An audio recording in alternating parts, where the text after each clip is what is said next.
Chapter 11. Maps and Mirrors. Jabari was changing, not all at once, but in quiet increments. The way he now walked the ridge alone, tracing invisible borders with a stick, the questions he asked in the dark after his sister had fallen asleep, the notebooks he filled, not with drawings anymore, but with timelines. He had started building his own map, not of roads but of truths.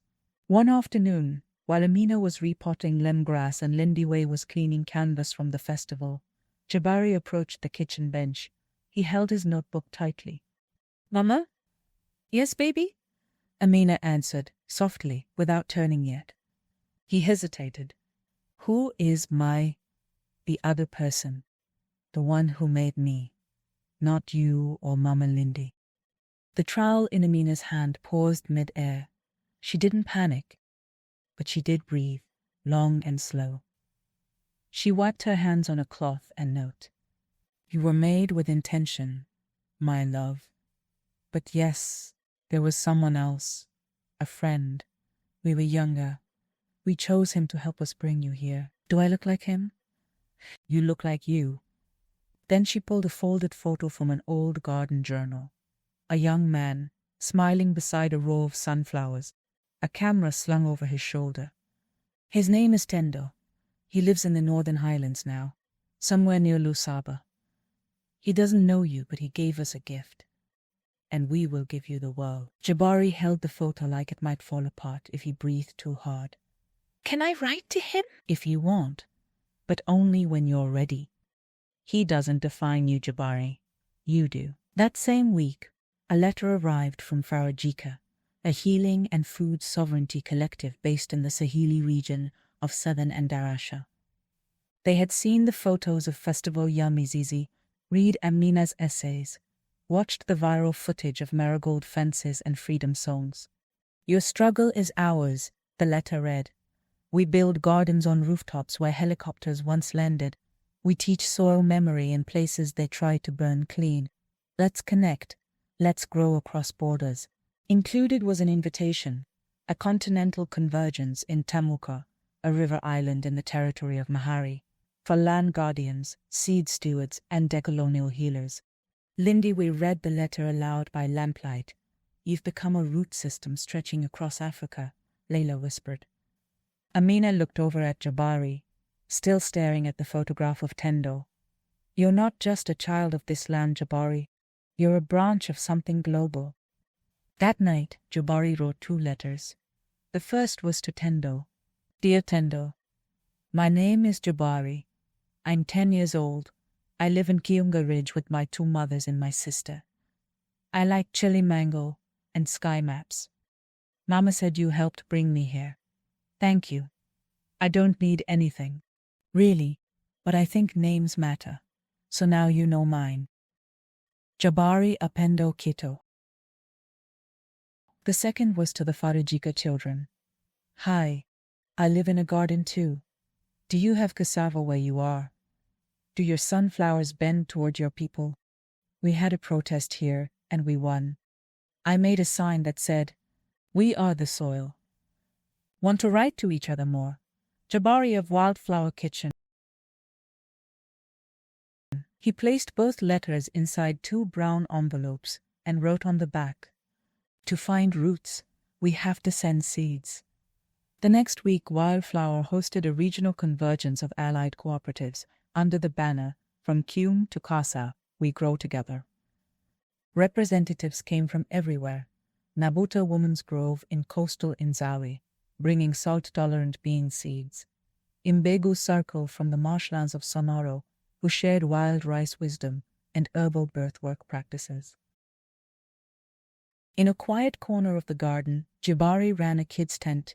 He helped younger children make freedom flags out of kitenge scraps and natural dyes. He wore a crown of rosemary and answered questions like a teacher, beaming. Later, Amina found Jabari sitting alone again, this time not with questions, but with a compass. "Where are you going now?" "Brinning," Jabari replied. "I'm mapping where I belong, not places.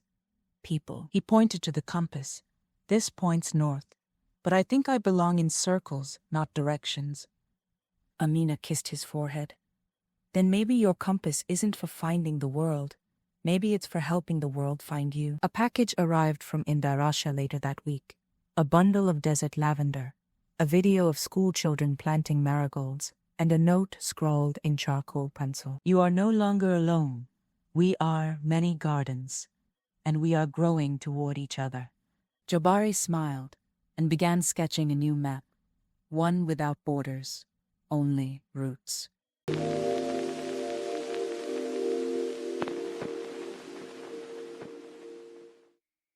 Chapter 12. Water Carriers and Fire Starters. They left Kiunga Ridge just before the rains began again. Amina, Lindiwe, Chiku, and Jabari, with a small delegation of herbs, seeds, and hand-dyed banners bearing the wildflower symbol, a marigold bursting through stone. Destination: the island of Tamuka, nestled in the wide green arms of Lake Usula, in the territory of Mahari, a floating convergence, a meeting of land stewards, freedom farmers, and memory keepers from across the continent. It was time to carry Wildflower beyond the hills. The boat sliced through still water, under a sky brimming with early stars. Jabari sat at the bow, notebook in his lap, sketching reeds that curled like question marks. Do you think the land here knows who we are? Lindiwe answered, smiling. Not yet, but it will. As the boat approached Tamuka's docks, music floated across the lake. Drums, flutes, ululations. Women danced in wide woven skirts. Banners flapped in the wind. Guardians gathered. Ancestors awake. They had arrived. The convergence was not a conference. It was a council of the body and the spirit. Each day began with Reva blessings, then workshops beneath baobab trees, queer landlines, identity rooted in soil, seeds without borders, swapping resistance, herbal healing for political exhaustion. In one session, Amina taught how to grow healing herbs in conflict zones. She showed photos of the wildflower protest flowers blooming from bulldozer stakes. In another, Jabari spoke to other youth. Sometimes grown-ups forget land belongs to kids too. We already dream on it. That means we're part of it. He gave each child a marigold seed. By the fourth day, Tamuka knew them by heart. That night, Lindiwe wandered alone along the lake's edge, where torches flickered and frogs sang loud truths. She wasn't there to teach. She was there to feel something ancient rise. In the distance, she saw a woman, tall, bald. Wrapped in indigo, she was humming. Woman, you carry fire. Lindiwe, I carry fear. Woman, they're the same thing. One destroys, one purifies. But both are hot, and both change the shape of things. Lindiwe sat in silence. But the woman continued.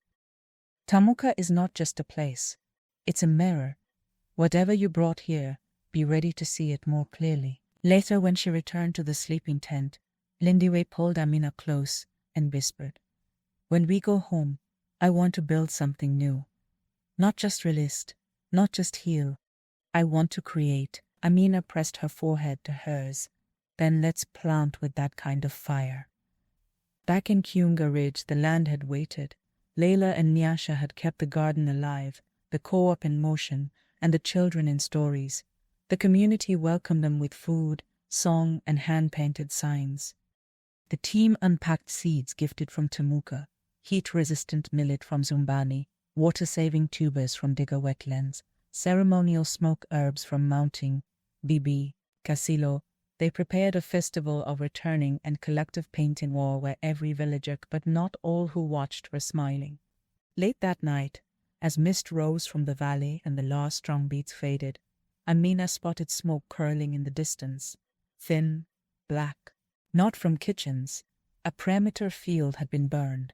Intentionally. Nothing too close to the core garden, but close enough to feel like a message. Zawadi rode up, breathless on her bicycle. Someone's trying to frighten us. They gathered the core circle. Layla spoke. They want us to shrink again. After all this growing. Then we build something even bigger, Amina chimed in. Suddenly, Lindiwe had an idea. Let's build the sanctuary school. The one we dreamed of but never thought they'd let us have. A silence fell, then ripples of nodding heads. Yes, a school. For land children. Dreamers, future farmers. A place where memory is curriculum. A place that cannot be burned.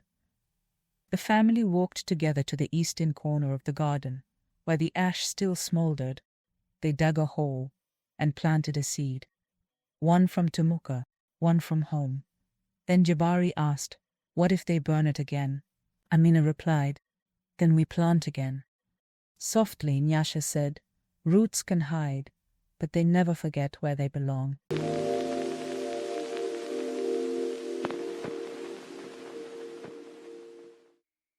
This is Queer Afrique, where African queer stories bloom boldly. Subscribe to witness more. Share this story and let's gather around the fire. Until next time.